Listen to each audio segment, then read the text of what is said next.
Wafa is a Syrian-American psychiatrist who was born to devout Muslim parents. She had a life-changing event when she was in medical school at the University of Aleppo in Syria. Her medical school professor was murdered right in the middle of the classroom by members of the Muslim Brotherhood to cries of Allahu Akbar. Well, you can imagine how traumatic that was, and that event led Wafa to repudiate her religious beliefs.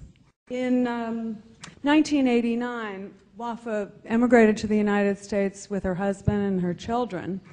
A few years later, she wrote an essay about what was wrong with the Muslim world and the Muslim religion, and it caught the attention of Al Jazeera.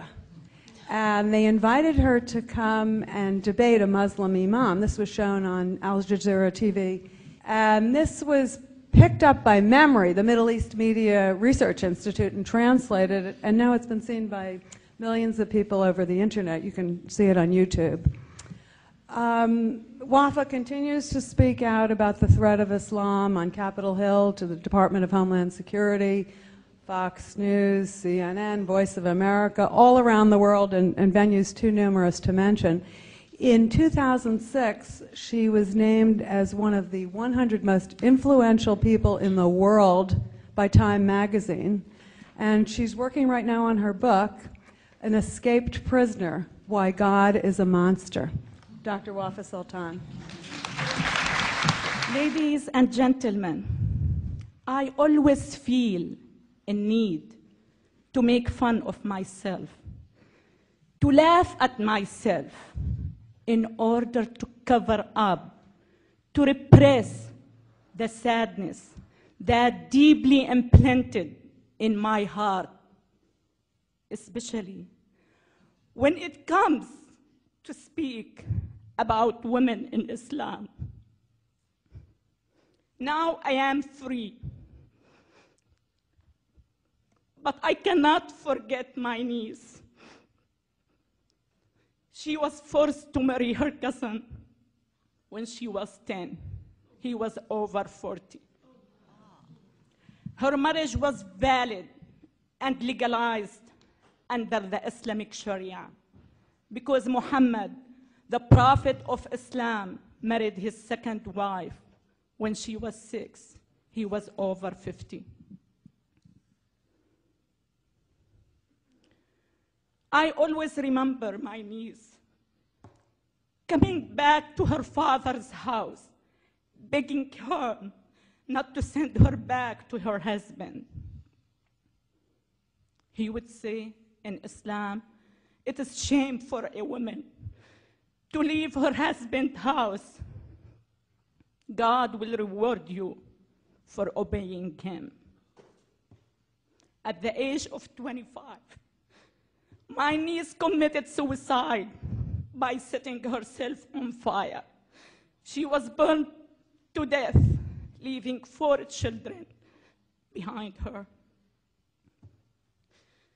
In 2002, the Saudi religious police stopped schoolgirls from leaving a blazing building because they weren't wearing the correct Islamic dress. There were about 800 female students in the school building when this tragedy took place, and at least 15 girls were killed, according to Saudi newspaper, which I don't believe. I believe the number was much higher. Because of that, and because of many, many human tragedies that I had witnessed in the first 3 decades of my life, I have decided to fight Islam. Please pay attention to my statement. To fight Islam, not the political Islam, not the militant Islam, not the radical Islam, not the Wahhabi Islam, but Islam itself. I truly believe that the West has invented these terms for the sake of being politically correct.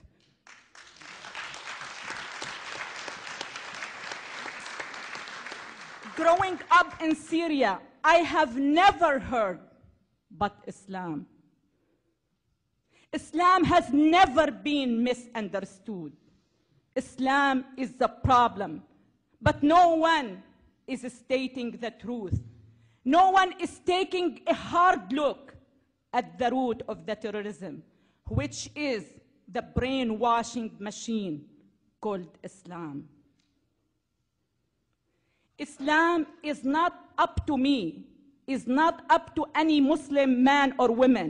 Islam is exactly what the Prophet Muhammad did and said.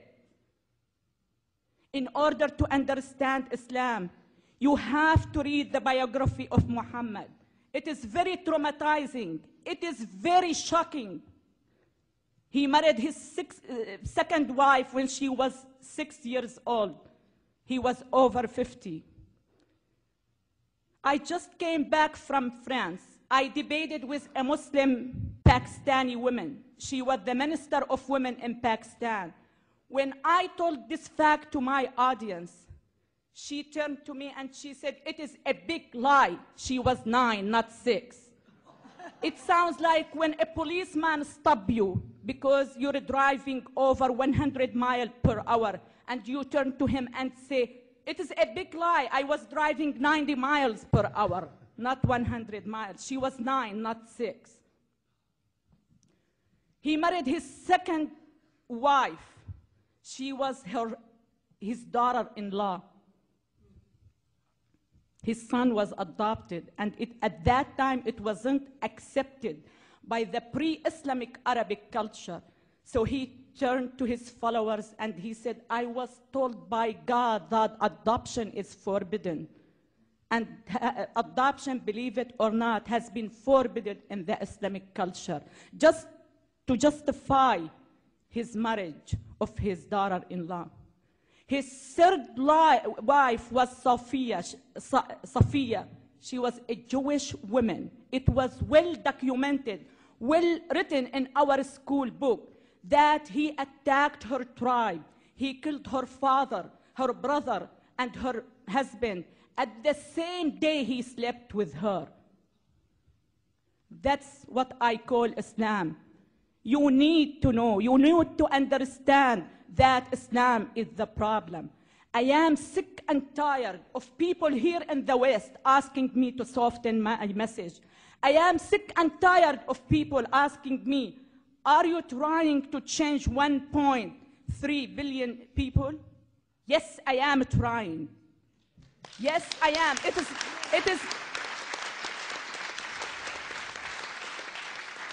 It is not a matter of I am trying. I will change him.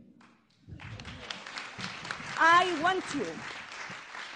want you to know that the very first value I learned when I came to this great country, that you can do the impossible if you truly believe in yourself. I not only believe in myself, I believe in many million Muslim women like Nooni Darwish and Ayan Ali. And we are working hand in hand to change 1.3 billion Muslims. They have to realize that they have only two choices: to change or to be crushed.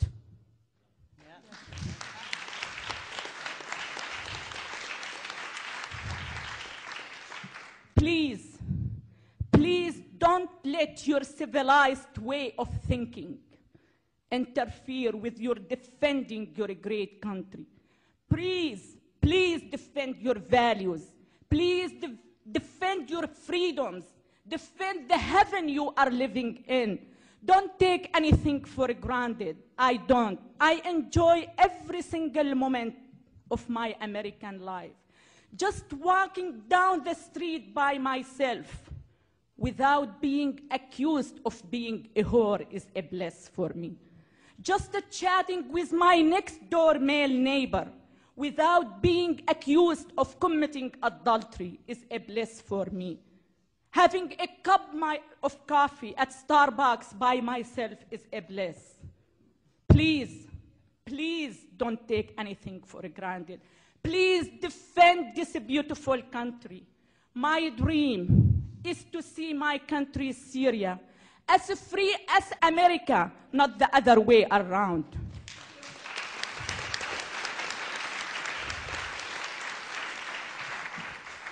When I was in Syria, I cried a lot. Now that I am free, I still cry, and much harder, for those women whom I left behind. My dream of one day, having all of them free, should be the dream of all humanity. Thank you so much. God bless you. God bless America.